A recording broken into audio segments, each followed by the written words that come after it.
Kaya ngayong araw, ako at ang aking kaibigan ay nagpasya na pumunta sa isang lambak na milyon-milyong taon nang nakalipas ay lubos na nasa ilalim ng dagat. Ngayon, ang dating mga buhanginan ng karagatan ay lantad na at wala na ang dagat. Kaya maglalakad-lakad kami at titingnan kung anong mga bagay ang maaari naming makita.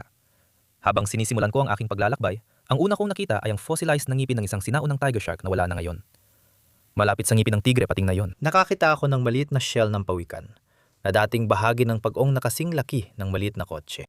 Sa buong lambak na ito ay may malalaking piraso ng mga buto na pagmamayari ng iba't ibang uri ng hayop, mula sa mga dolphin hanggang sa mga balyena.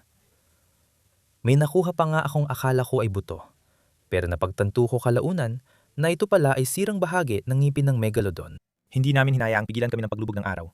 Inilabas namin ang aming mga flashlight at nakakita pa ng mas maraming kakaibang bagay. Nakakita kami ng mga labi ng fossilized na ngipin ng bull shark at fossilized na ngipin ng lemon shark. Nakakatuwa. Ang ngipin ng lemon shark ang pinakakaraniwang ngipin ng pating sa Florida. Sa paglalakad ko sa dilim, natagpuan ko ang pinakabihirang fossil ng gabing iyon. Bagamat mukhang simple, bahagi ito ng stingray na kumokontrol sa galaw ng tinik. Sobrang bihira ang mga ganitong fossil at paborito kong mahanap at ito ang huling fossil ngayong gabi.